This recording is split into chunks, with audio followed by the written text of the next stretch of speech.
as well. So we have put together some best practice recommendations that we just thought we'd share through this forum on how to make the most of these remote presentations, specifically when they're about fundraising. So the interest here would be for someone who does presentations over video conferencing, especially if you're doing VC funding pitches. And we'll talk about some best practices and some things that we've seen. And then I'm sure that there's people on this call who have got their own observations and tricks and tips that they've encountered in their own remote video conference presentations. So in the Q&A, I'm also very interested in some of the suggestions that all of you may have. So I'll start with what are the goals of communication? And the basic thing, you always want people in your audience, you want them to know things, right? And sometimes people, they stop there and they say, okay, I'm here to present information, but that's not really all it's about. You want them to believe things, right? You want them to pick up opinions. There's things you want them to think and say, okay, well, I'm not sure about this, but I'm pretty confident that that it's worth testing and it's a good idea.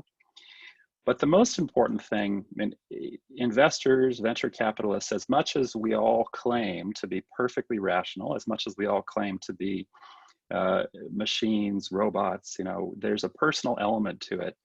And I will tell you from myself, from my partners, and from everyone I've met in the industry, emotions and feeling come into this business a lot more than I think we admit. And so the question is, how do you get feelings to come across in a remote presentation? And I know that we, within our own partnership, we've had a lot of discussions about how we make this remote meeting more effective, because historically, we've had obviously remote meetings with people, but we've always also met them in person. And the in-person meeting is a huge part of getting to know someone on both sides, right? Investors want to know the people they're investing in, and you as an entrepreneur want to know the people that you're taking money from, that might be your board members and so forth. So how do we get the most we can out of this medium? So I'll say that, first of all, I think we know that there's a lot that happens in communication beyond the words. And there was a study, you see the book and the author in your right-hand corner. And actually I should just ask for a moment, because on my screen, the participants are covering that up. Can you still see, can you see the whole page there? I will assume that you can. Yeah, I can see the all right, okay, right bottom so picture. Good. Yep. Yeah, so this Albert Narabian 50 years ago did a study where he looked at one particular aspect of communication. This is not the entire story, obviously, but it's an important study that said that when he asked participants how much, so that he looked specifically at whether you like someone or not, and whether you like what they're saying.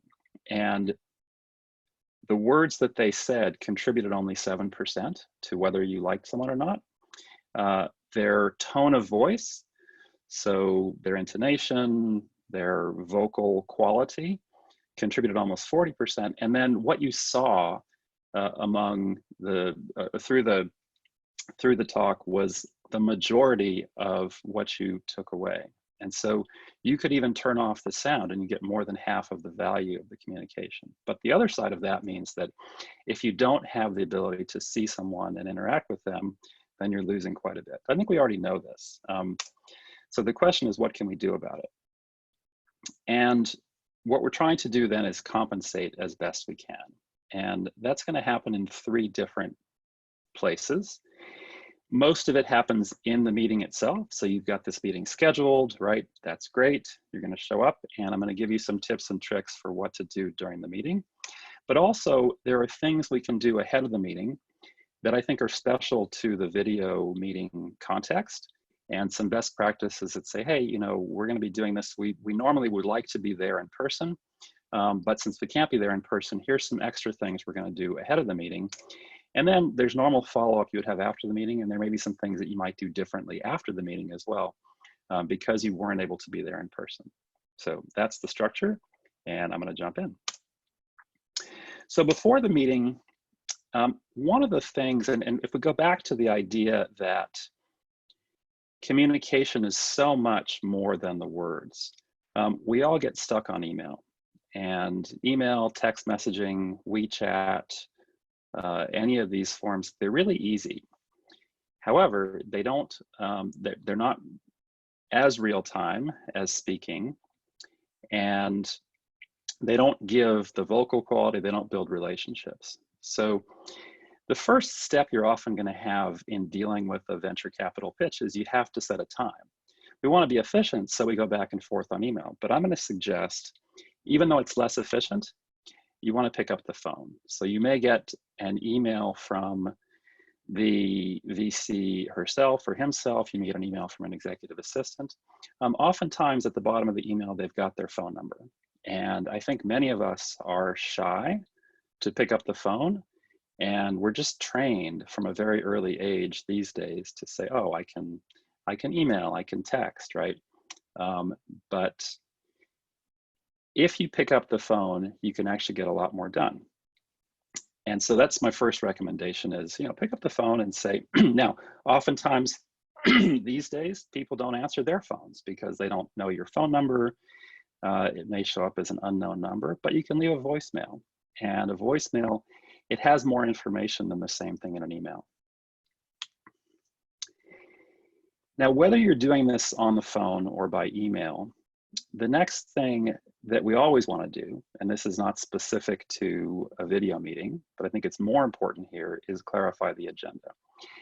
And what's happening right now at this time during coronavirus is we have a lot of meetings happening where the context is not as clear as it would be if you were there in person.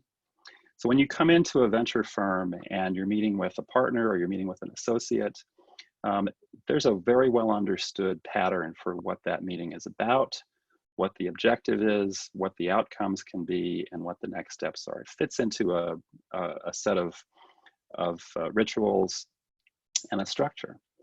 When we're having a video meeting, I think it's good to ask, okay, is this a substitute for the same meeting that we would have had if we came in to the office, or is it something less? For example, if the firm says, well, we're getting to know people during this time through our video meetings, but then this is only to get you to come in and have a physical meeting later, then the video meeting has a smaller scope than the physical meeting would normally have. But on the other hand, if the firm says, we've adapted our business and we're really using this in place of the meeting that you would have had when you came into the office here, then it's going to be a different structure for the meeting and a different way you set it up. So you want to know what sort of meeting it is, and particularly, is it the same or different from how it would normally be in the office? And then, as much as possible, nail down who can be there. And one of the things I've noticed during this time is that people are not necessarily as formal or as rigid in their calendars, in their structures, and I think that can be difficult when you're doing a presentation. So your goal as a presenter is to make this as close as possible to the meeting that you would have had in the office. And as a result, you want the right people in your meeting, and you want to know who's going to be there. And I think one of the most important things is you want to know that they have their cameras on. And I'm going to talk about this later, but the communication is going both ways. They need to see you.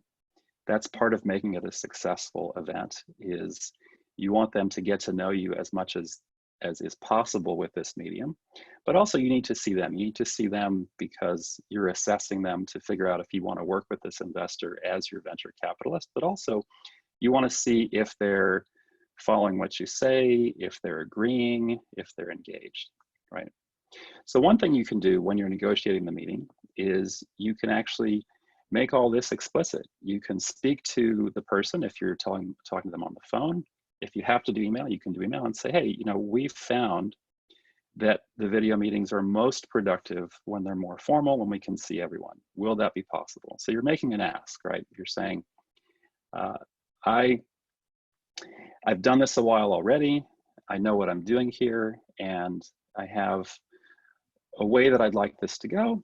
is it possible that you can pull this together for me? And so if you're dealing with the venture capitalist, you're dealing with the assistant, actually putting some effort on them to say, hey, can you make sure that whoever's showing up has got their cameras on? Now, the next thing that I've observed is that many people, when they come into the office, they don't share materials ahead of time. And I think that advisors, if you're in an accelerator, oftentimes the accelerator advisors advise entrepreneurs. They say, you know what, don't send your deck ahead of time. And I think there are different opinions about that. So we can have a debate, whether it's a good idea or a bad idea. But I think in the current environment where we're not meeting in person, I've heard others say this as well, it's actually more useful to send your materials ahead of time in one condition. And that condition is if you know that the people receiving it will actually take a look at it. Because if you're just sending it ahead and they're not going to do anything with it, then perhaps not much value. So here again is a thing you can make an ask about, which you can say, hey, you know, we want to make this meeting as efficient as possible, as effective as possible. So if your team can read it ahead, I really do want to send you some materials ahead of time. And that can actually make things much more productive. Then that involves a follow-up as well, because you would follow up probably one day before the meeting and ask, okay, have you had time to review the materials? Sometimes they won't, usually they won't, I would say. But in that situation, then it gives them an extra reminder.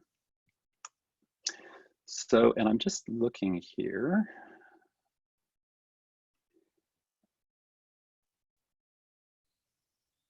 So I see a couple of questions here. So one question is, what's my opinion about inviting more people to the pitch versus keeping it one-on-one with the partner? I'm actually going to talk about that in a couple of slides, so I'll get that in a minute. And then why would a meeting taker not read material unless not serious? It's a fair point, and that's actually, I agree with that. So yes, the folks who are on the receiving end should read the materials. All right. So here's the meat of the presentation, some things that we've seen people do really well and that then become a set of best practices. So the first thing I want to point out is that it's important to remember what you're selling. So are you selling your idea? No. In fact, when you're pitching to a venture capitalist, that's not the real thing that you're trying to get across. Are you pitching your market? I mean, that's part of it, but the real thing you're selling is yourself. And in all sorts of presentations, you want to keep the attention on you, the presenter.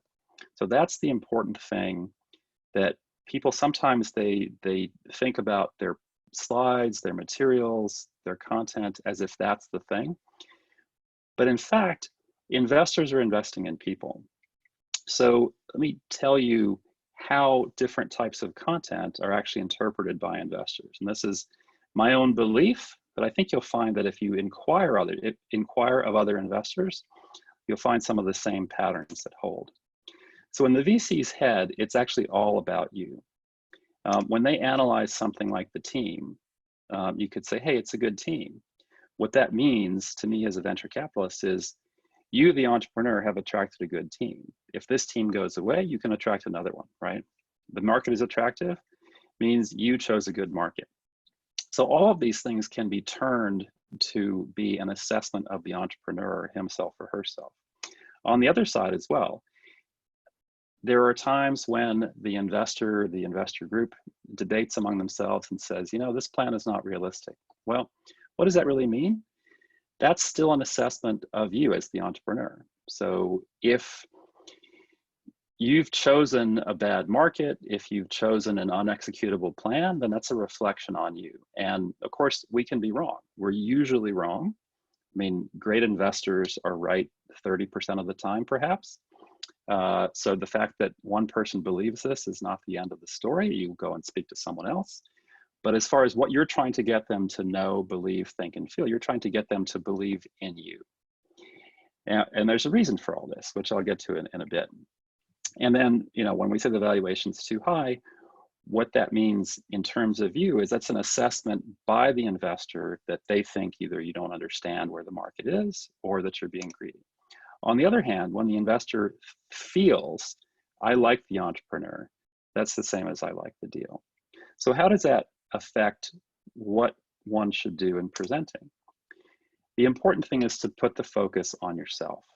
And one of the key things that you can do here is literally have yourself visible. And I'm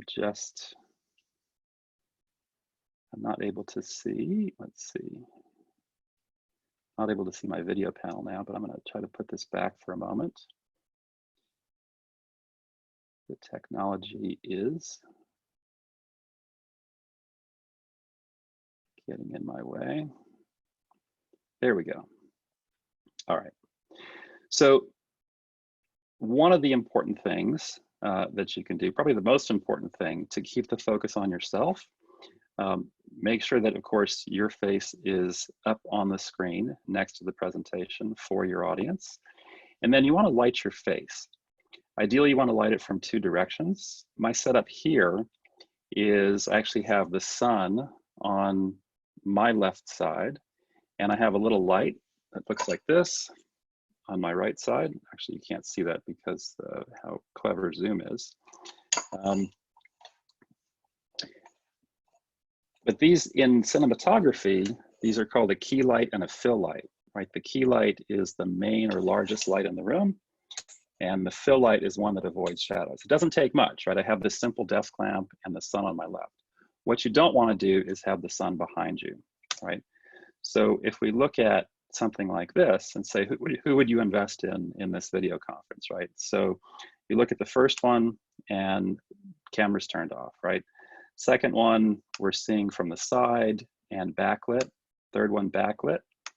So here's someone who's got it more or less right. Doesn't have to be a fancy studio setup, right? I'm doing this with a very simple desk lamp.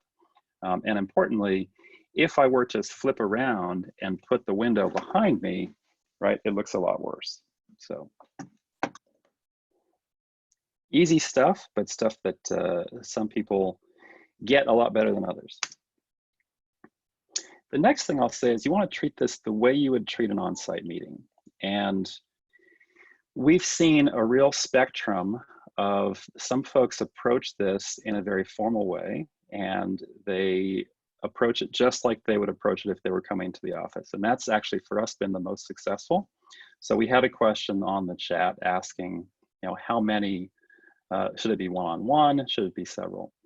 We find that 2 to 4 people is what normally happens in the office. And 2 to 4 people from the entrepreneur side is the most effective on the presentation, even if it's remote.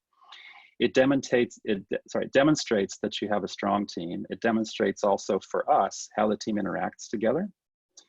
And the other thing is you want as much as possible if you're presenting during this time. I mean, obviously, if you're not raising money during this time, then the best advice is just wait for it, right? Wait until the crisis is over. Wait until you can visit the office. If you're raising at the end of the year or next year, then don't worry about it. But if you are needing to raise right now, then the other thing you want to portray and make people understand is that your business is continuing as much as possible to run during this event. And so by bringing a team to the meeting, you're also portraying that your business continues to run as much as possible along the ordinary lines. Also, I'll talk in a little bit about some of the things that you can have your team do during the meeting, because they don't have to be idle. There are actually jobs for them to do during the meeting. And then dress as you would to visit in person. Now, that doesn't mean you have to dress up or dress down. Some people, when they come to visit our office, they're in t-shirts because that's their company dress code and that's what they feel that's authentic for them. Others are in suits, right? So it's, but whatever it is you would do to the office, again, you want to make it feel as much as possible for your audience the same as it would in an in-person meeting. And then there's a negotiating technique which is called getting on the same side of the table. And so I'll show the comparison sort of left and right here. When you're in a physical room, the most typical way that people would present is that your team, let's say you've got 3 people in your team on one side of the table, and a couple of people from the venture firm on the other side of the table, and then you're presenting. So one person is going to stand, and there's your screen at the left. And what this sets up from an emotional point of view and from a negotiating point of view is this dynamic where it's us versus them. And the negotiating literature says, as much as possible, you actually want to get on the same side of the table. This is a metaphor. We say we want to be on the same side of the table, you know, conceptually, but you can also do it physically, right? You can say, hey, we're all on the same side of the table, and what are we doing? We're all looking together at the same opportunity. So what we're trying to do in a virtual environment is the same sort of thing, right? How do we change the construction from us versus you to all of us together looking at the opportunity, looking at the challenge, looking at the deal, right? And what we're trying to do is figure out how to do that in a remote context. But there's no table, right? We're not in the room. It's a very different environment. So what are some things that we can do to give that same sort of feeling? So here's one, and this comes from, I mean, it's a well-known technique that's been used. This book, Dale Carnegie, also 50 odd years old, I think older than that, suggests for salespeople, use people's names a lot. So if you're in a meeting, one of the things that can be difficult when you meet in person is you don't necessarily remember the names of all the people in the room. Well, when you're in a video conference, the nice thing is their names are actually shown on the screen for you. So you can say, well, I just wanted to ask Ifu a question here, right? Or I wanted to speak to someone else. I don't actually have the question, but thank you for unmuting for me. When you use people's names, one, if they're not engaged, which as much as we like to say that everyone is fully attentive all the time, the fact is that when we're on video conferencing, some people are not always engaged all the time. When you say someone's name, they immediately have to listen, right?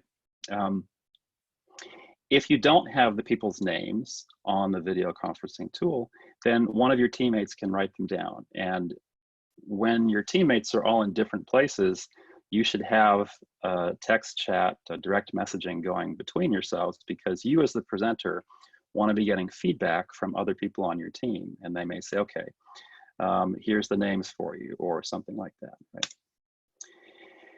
The next thing, this is more controversial, but there is some data that suggests that when you repeat people's words back to them, that they believe that you're smart. What we, particularly engineers, and a lot of startup founders are engineers, like to rephrase a question. So if I ask you a question and say,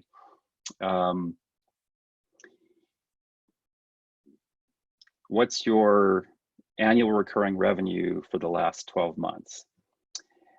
An engineer's response might be, oh, so you want to know our yearly revenue. Well, you've used the word yearly, and I used the word annual recurring.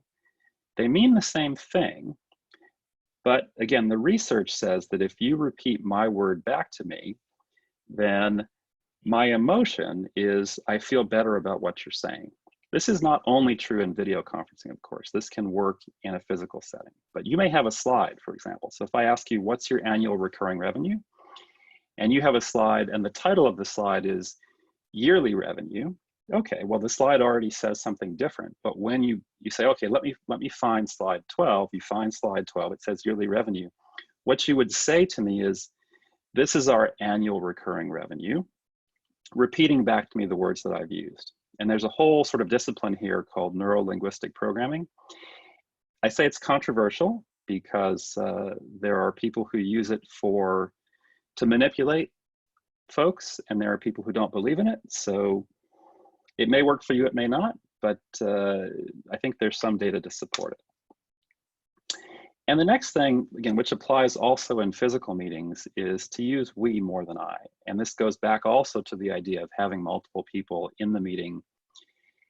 It demonstrates to the investor that you have a strong team, that the team is the one who's here talking, and you'll have, there are rare companies that are really the outcome of a single individual and everyone else doesn't matter, but it doesn't happen that often. So in general, using the word we is a real signal that we're in this together. You're also inviting the investor to join you. So these are, again, emotional things where when you talk about we, what you want the investor to be thinking is, I could be part of this journey. And that's part of the idea of being on the same side of the table, looking at the opportunity rather than on opposite sides of the table, essentially in competition with each other. The next thing, and this back to the question of engagement, right? How do we engage the audience? I would say that the meeting we're having right now is particularly difficult because it's a one-way seminar.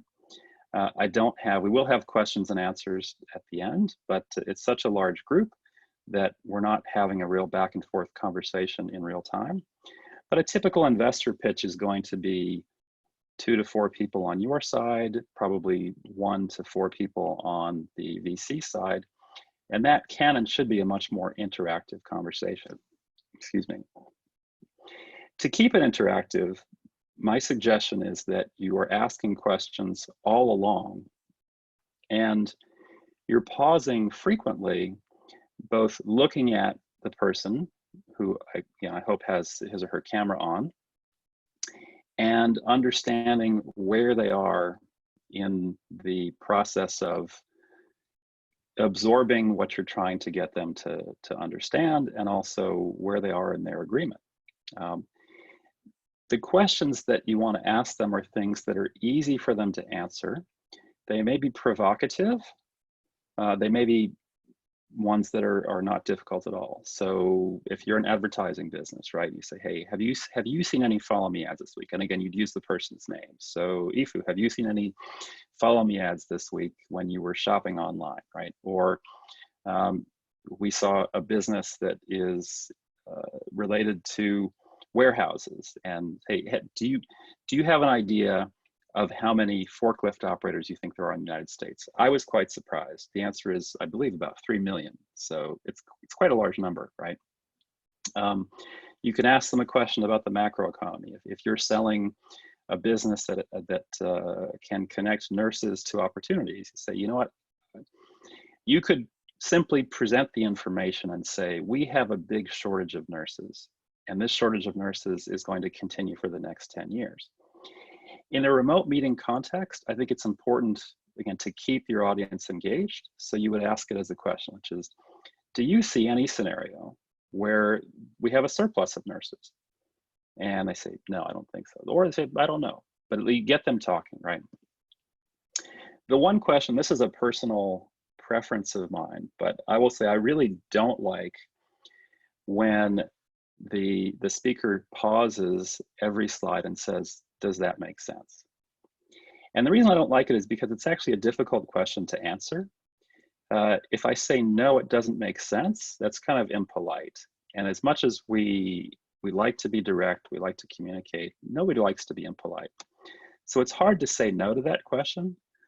So sometimes you say yes, you give a polite answer, doesn't really help the speaker. And the other thing is, you're not really asking them, I mean, you don't want to know if it makes sense to them, you want to know if they agree with it, which is why this fourth question is one that I like better, which is, if I'm trying to prove to you something, you don't want to go too far in overstating the case. If somebody already agrees, and I've seen a lot of pitches where, you know, the entrepreneur comes in and maybe has 5 slides and takes 10 minutes to describe a situation that the investors already know, right? So the investors say, you know what, we agree with your premise. We want to hear about the next step. We want to hear about how you're solving it. But that may not be the case for all meetings. You don't know when you come in, is this an investor who knows nothing about my space and doesn't believe that there's a shortage of nurses, in which case I really need to prove that there's a shortage of nurses? Or is this an investor who's going to say, you know what, I've studied 5 nursing companies, I know that there's a shortage of nurses, so you jump ahead. Now, when you're in the room, you can see people who are getting impatient. You can see people who say, and they'll even use their body. They'll say, you know what, stop. I agree there's a shortage of nurses, just keep going. Here, what I would suggest is don't do the full 10 minutes. Do a very short version of it, and then ask them what you really care about, which is, are you convinced? Are you convinced there's a shortage of nurses, or should I say more? And you can get a simple yes or no answer to that. They can say, I'm convinced, or they can say, you know, I don't really know a lot about this. Please tell me more.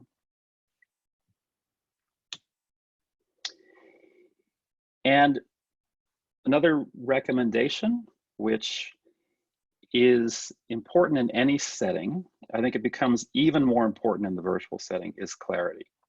I will say that a lot of entrepreneurs have been well coached, and they come in with certain things that they always will describe, right? They always have a market size slide, right? And often they have a competition slide. Competition slides usually are not particularly well thought out, but there's some things that people tend to miss. And when it's remote, it can be much more difficult for the audience to stop you and say, wait a minute, I don't understand, right? They can stop you if you let them, but it's difficult. So you want to make sure you get as much across as you can. And the things that, surprisingly to me, people don't always include in their first, let's say, 10 minutes of their discussion. Who is your ideal customer? What are they doing now without your product? So we'll see people jump directly into, here's this product and here's what it does. I say, okay, but before your product existed, and in fact, your product, even if it exists today, most people are not using it. So what are they doing instead? What's their substitute, right? And where are they going to get the money to pay you? If it's a business to business, a B2B product, do they already have a budget for it? Are they taking the budget away from something else? If it's a personal consumer product, if you're saying, I'm launching Quibi, not sure if I'm pronouncing that right, I'm launching a new video streaming service, right?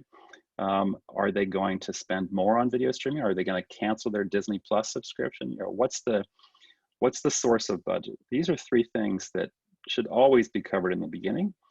It sets a context, and everything else we hear is, we can place it in the right context once we know these things. Oftentimes, these come at the end of the presentation. They don't come at all. And so something you may have said in the first 10 minutes doesn't really have applicability. I don't understand why it matters because I don't know these three things. And then crucially, so much of what people will tell in presentations is just a series of assertions. And I will say I'm guilty of that myself here, that many of the things I've told you in this presentation, I'm saying, you should do this, this is better. If I were being more careful here, I would provide evidence, right? I would say, you know, here's a study, here's something I've done, and I'll plead guilty to that, right? When you're presenting, you say, well, we ran this experiment, right? We actually put this out there, we did it for 6 weeks, these were the results. And I talked about what can your team members do? Of course, you can have different team members take different portions of the presentation. It's not at all required. One person can be the presenter, that can be very effective. In the Q&A, you may have someone who is more expert and the presenter can say, hey, I think my colleague should take that question.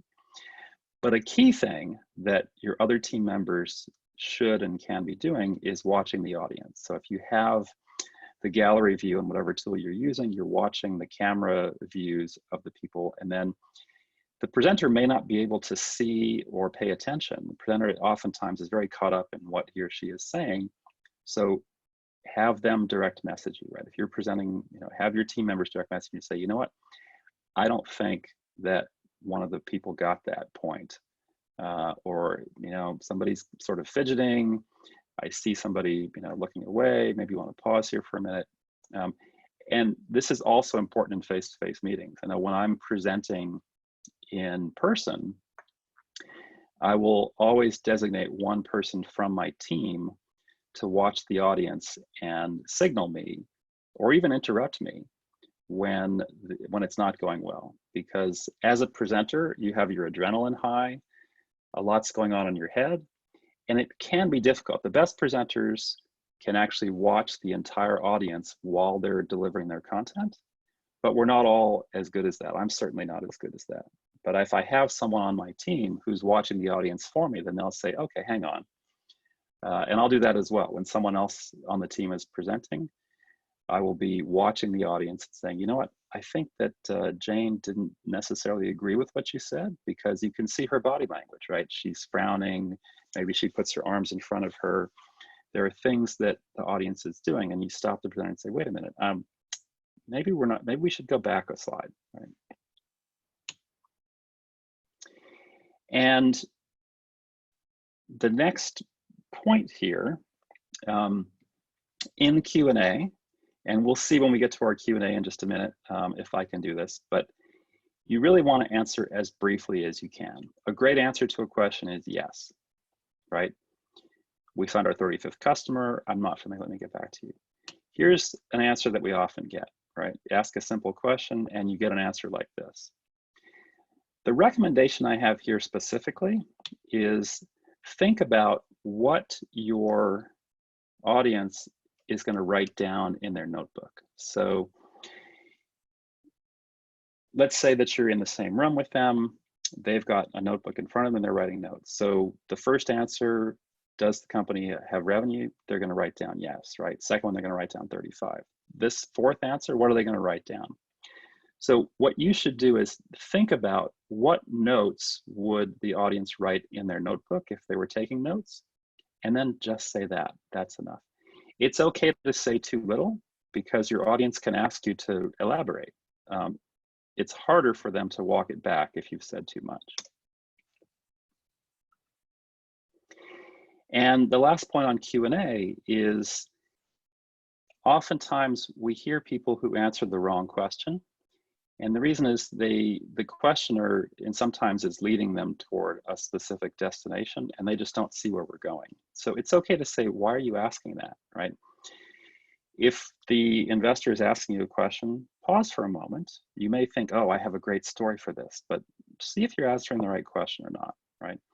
And your team can also be working in the background and say, you know what, I think that what they're really asking is this, right? And this is a good reason to answer briefly, because I have certainly heard people, I think all of us have heard people in a Q&A session who go on and on something. And then at the end of it, everyone's too tired to correct them. But the fact is they answered the wrong question in a very lengthy way. So that's the whole story that I have here. Again, just a few tips. I'm sure there's many more that all of you have. And then a few things for after the meeting, not very much at all. Of course, you're also evaluating the VC. I'm sure you've been advised and you've had your own experiences that a VC has to fit with you and you have to fit with them. So after having discussed with them and asked them a few questions and understood sort of where they're coming from, you decide if this is a conversation you want to continue having. If so, obviously send your materials promptly. Anything that you promised that you'd get back on, you should send to them. And then you want to understand, we've had some really good entrepreneurs who've asked us when we passed on a deal and said, look, this is just not the right thing for us. They've asked us for honest feedback and we've given it. And I think that can be helpful for both sides. It allows us to keep a conversation open, because oftentimes we do want to keep in touch and know about a next round, for example. And it gives them things that help them in talking to other investors. And then a key question that I don't see people asking enough is either in the beginning, before we've given our response, or even after, if we've said, no, we're not going to invest. And of course, most investor meetings result in a no. Ask what would have to be true. So rather than saying, you know, I think you're missing an opportunity, or you really should, just say, well, and then oftentimes you can find out certain objections they have that you weren't aware of. And maybe those are objections you can overcome, maybe they're not, but at least you know. Yeah, oh, well, what would have to be true? You'd have to have a better team. Okay, well, now I understand what it is. So that's the main content here, summarized in one slide. If you take the meeting seriously, then other people will too. It's about you more than it is about the content even. So keep the focus on yourself and be clear and brief. And then the very last thing I have is a one-page pitch for TSVC. So TSVC, almost 10 years old as a fund. We do very early stage investing, and we, of course, the tool that we're using now, Zoom, was TSVC was the first institutional or professional investor, investing alongside with angels in the early round of Zoom. Also invested in Carta and another Zoom, which is the transportation Zoom, Quanergy, Medrio, and another 150 plus companies over the 10-year period. And if you have something that is the next one of these, then of course we want to talk to you. And I did notice that there was a bunch of activity on the chat. So I don't know if, Ifu, if you want to moderate that, or if you just want me to read through them, you tell me. Yeah, I can help moderate. Okay. Yeah, thanks Spencer for sharing. Very informative session. So here, let's look at the Q&A. Here's one common question that we got a lot after the event. So do you think today's slides and also your email address is shareable to the audience? Yes, absolutely. Absolutely. Okay. We would I will say that because there's a lot of photographs, the presentation is very large. So we'll put it on the TSVC website. Okay. And we'll send it, we'll share a link. How's that? All right, sounds great. So, all right, let's move on to the Q&A then. So we got a question from Gil, and you covered that in your session already, but what's your opinion regarding inviting more people to the pitch versus keeping one-on-one with partner? Right, and as I said, I think 2 to 4 is the best number. And also the second one from Yulin, project or founder. So which one VC looks first? It's, I think the point I was making is that it's really both. And the reason it's both is that if you've chosen a bad project, then it means also that you're not the founder that we want to work with, right? So it reflects on the individual. Doesn't mean that, you could have a project which is fine for you and it could be a great business, but it doesn't fit the investment profile. So this is one where it's really both. So the next question is from Jordan, but I'm not quite sure I understand it. So it's how do you recover from not answers? Yeah, I'm not sure exactly what that means either, but it may be a reaction to, hey, if you've answered the wrong question, how do you recover from that? So if you go on for a long time, and of course here I may be answering the wrong question myself, but I think one way is to really look at and focus on the person that is on the other side of the screen, again, if their camera's on, and see if they believe that the question has been answered, and ask them, do you agree? Does it answer your question? Right, and then if not, then they can clarify and say, well, I was, and we do this a lot, right? We say, well, actually, I was more interested in this other aspect of what you're talking about. All right, the next one is from Tanya. So we actually got this question from other audience as well. So the question is, I know that Spencer is using a background image with Zoom, but the fact is that it distorts your profile and head movements, and also do you believe it is better as in looking more professional to use a background image, or should one set up a good office background?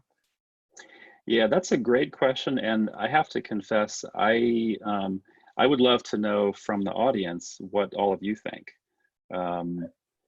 because I can't really see. I can see a small window, and I can see a little bit of distortion, but I'm not sure what it looks like to the people on the other end. So if people want to give their opinions in the chat, then we can assemble that together.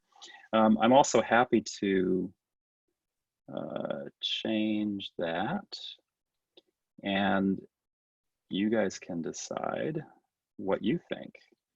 you'll see my environment. So this is what it looks like in the real world. And is that distracting or not? You tell me. To me, both are fine. Yeah. I can take both virtual and also the reality, but I don't know what the audience think. Mm-hmm. Some people think Yeah, that so the real world is better. we'll assemble the responses and it'll be an informal survey. How's that? People got some different opinions on that. Good. More people like the real world. Yeah. Okay, that's good to know because I've been wondering myself. All right, so the next one is doing the meeting with only one person an automatic disqualification? No, certainly not. I would say do it again, my advice is during these times when we're doing things remotely, do it the way you would do it in person. What's been curious to me is that when we have people come in our office, usually it's 2, 3, or 4 people. So most of our meetings in the office are teams, and most of our meetings during this coronavirus time have been one person. And so I don't know if that's just a random artifact or if it means something, but I find it curious because you would think that the rest of the team is more available. So why not dial them in? But no, I mean, we certainly, even in the office, sometimes a single founder comes alone, or if there's co-founders, then one comes without the others. In a situation like that, I would say that we would always want to meet additional members of the team in a second or third meeting, but for a first meeting, it's not a problem. The next question is from DSO. So it's asking, I was told that other team members should not come to most VC pitches as they are running the business while the CEO is raising funds. You seem to suggest that up to 3 people should be in attendance. How often should this be? Yeah, that's a great question. And I'd say from my point of view, it has to do also with what stage you're in. Certainly you don't want to distract your people too much. You want them running the business. That said, if you're at the very early stage, which is where TSVC operates, then I think it is more important.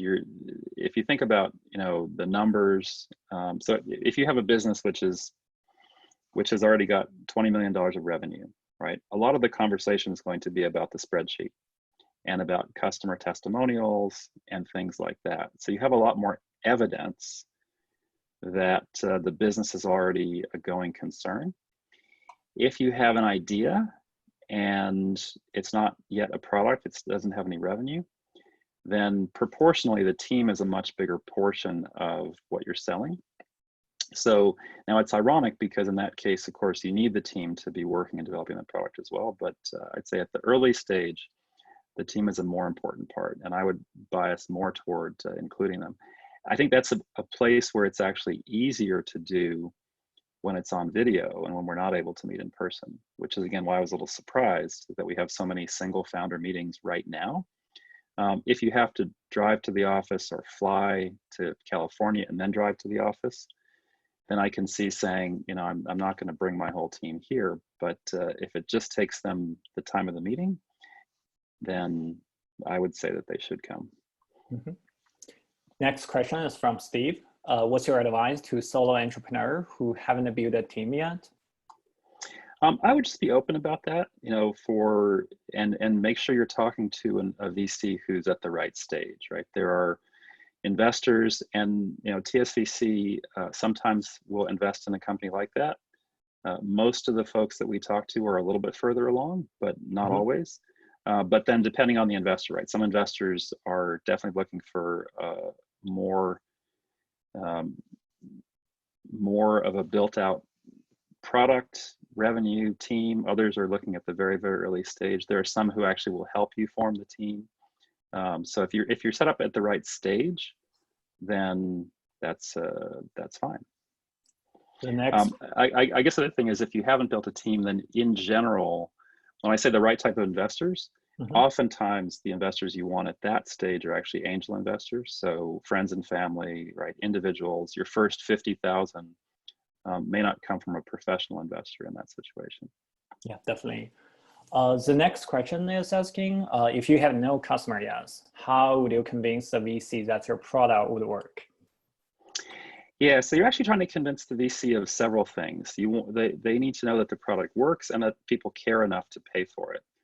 And oftentimes, convincing that it works is the easier part, and convincing them that people will pay for it is the harder part. Because, you know, if you say, look, I've built products before, or I have an expert on my team who's built products, usually in today's world, building things is usually, now it maybe not, right? If you're Tesla 10 years ago and you're building the first electric car that has 200 miles of range, then yeah, you have to prove you can build that.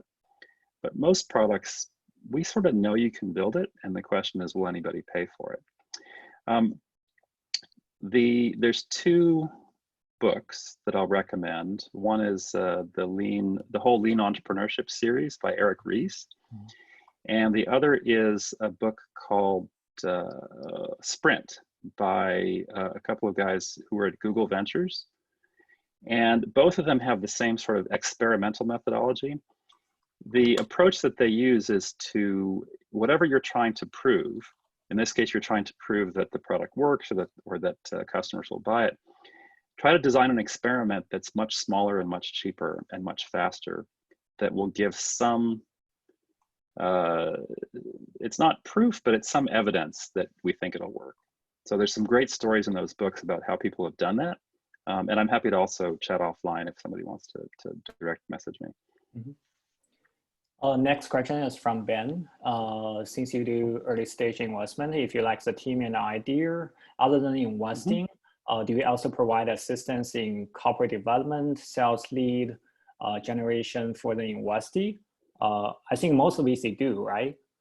Yeah, absolutely. And of course, once we have invested, and even sometimes companies we don't invest in, we're venture capitalists. It's our business to be connected around the industry and to know people who are other investors and to know people at other companies that have pitched us or that we've invested in. So we're always connecting people. I think that's the most useful thing you can usually get from an investor is connections, because investors tend to be, if you think about a company executive, oftentimes is narrow and deep. So they're going very deep in one business. Investors are oftentimes broad and shallow. So they have a few touch points in many different businesses, many different industries. So examples, I have to confess, I'm actually pretty recent in the firm. So I've done angel investing personally, and I've connected people to customers and to board members of other companies and so forth. TSVC has done a lot of this over the 10 years, but it wasn't me doing it. So I don't have a lot of TSVC stories myself, but I should get some from my partners, and then I'll be able to answer that better. The next one is from Marcus. He's asking how they can get introduced and also invited to pitch. I guess maybe afterwards I can share your email to the crowd. Yeah, absolutely. And one thing you find about venture capitalists is pretty much everybody puts their email and their LinkedIn on their website because everybody wants to be found, right? We're in the business of listening to people. There are, bigger firms will often have a hierarchy of members. So, and even smaller firms have that, where the first meeting might be with someone who is more junior, but that's okay, right? That's their job, is to assess whether this is something that is interesting enough. And again, it's not an assessment necessarily of good or bad. It's just, is it the right fit? There's so many investors out there that, if you're not the right fit, you want to not waste your time or their time. So, but in general, most firms will take a look at, if you send them a one-pager or a short deck, they'll take a look and tell you if it's worth your pitching or not. Yeah. And next question is from B. Chun. What do you think of attaching the document versus using DocSend? I think it's fine either way. You know, DocSend has some security capabilities, and that's okay. Personally, I don't think that you need to spend a lot of effort worrying about those sort of security problems, but I think most people believe that their information is more secret than it really is. And if you think about, you know, what would happen if somebody knew about this, in most cases, nothing would happen. But that's not always true, right? There's some cases where it is really very, very sensitive, and either one's fine. Mm-hmm. Next question is from Jesse, asking, can you share some of the best stories that you have heard from entrepreneurs on why choosing to start a company in a specific industry? I guess the question is from a pre-entrepreneur. Yeah, there's two categories that I see a lot. The most common is it's a problem that they found themselves, right? So, and you think about the story behind Slack, and I wasn't, you know, I've just read this. This is not one that I know personally, but they said, we know we were building this other thing. I think it was a game, and we had to, the team had to message themselves. So we built this tool for the team to use. And then we found that it was actually pretty cool. So it's a problem that you faced yourself. So you really understand it very deeply. The other category is if you think about the story of Amazon, and the story of Amazon is that, you know, Jeff Bezos, when he decided to sell books, he did essentially a consultant's analysis or a business school analysis and said, okay, what's a type of product that you could sell that has these properties, right? It, you know, it has to be commodity, that you don't care whether it's the same book, whether you get it from Barnes and Noble or Borders or from the mail, right?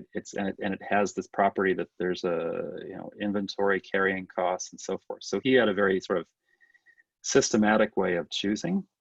That's pretty rare. Mostly, more often, the more common stories, I should say, come from hey, it's a problem I faced myself. Next question is an interesting one. So we have been hearing about the Zoom bump and how people freeze when that happens. Any advice on how to handle unexpected situation like this? I would say just be authentic. You know, we've had a lot of Zoom meetings, and obviously it is making the press, and obviously, you know, the company we've heard is doing work to improve security, and rightly so. I think personally, and of course we're before my time, TSVC was an early investor in Zoom, so we do have a sort of a vested interest here. But I will say that from what I've seen, you know,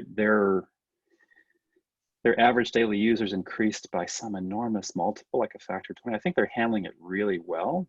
And yes, there's some issues, and they're working through it.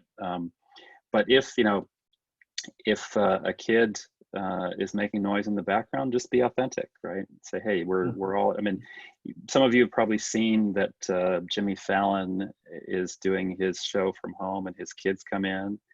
And I mean, my daughter, by the way, is just right behind me past that door, is doing her ballet class online from another Zoom conference. So we may hear at some point some noise from the piano of the teacher. So it's life. And you know, we're in an investor meeting or any meeting, right? I mean, we're all human, and we're trying to get to know you. So you know, be yourself. Mm-hmm. And we have time for the last question. So it's from Rajat. I have a validated B2B marketplace for Still. We did 100K GMV in the first month and a total GMV of 1.7 million in 7 months. How do we connect with VC if I do not have a VC cousin? Thank you. Yeah, well, it's the same answer as before, as VCs generally want to be found. So our email addresses for our firm, for other firms, yeah, they're all out there on the website. Email us, and again, you want to find the right fit. So if somebody says this is not the fit for us, then, you know, take that as the way it's intended, which is, you know, find somebody who is the right fit. Great. All right. Thank you very much, Spencer. Thank you for your time. Thanks for sharing. Thank you. All right. And for our audience, and our next Thursday's webinar is going to be with iFly.vc. There actually the topics investing in unsexy. And we are very honored to have Han Shen, the founding partner of the iFly.vc, to give us a sharing. They actually invest in a very famous startup called We. So We is doing the grocery delivery for the Bay Area. So it's specifically focusing on the Asian market. So it's doing great. So, well, if you haven't done that yet, feel free to subscribe to our email list. And we very look forward to seeing you all next Thursday. All right. Thank you very much. Thanks very much, everybody. Thanks.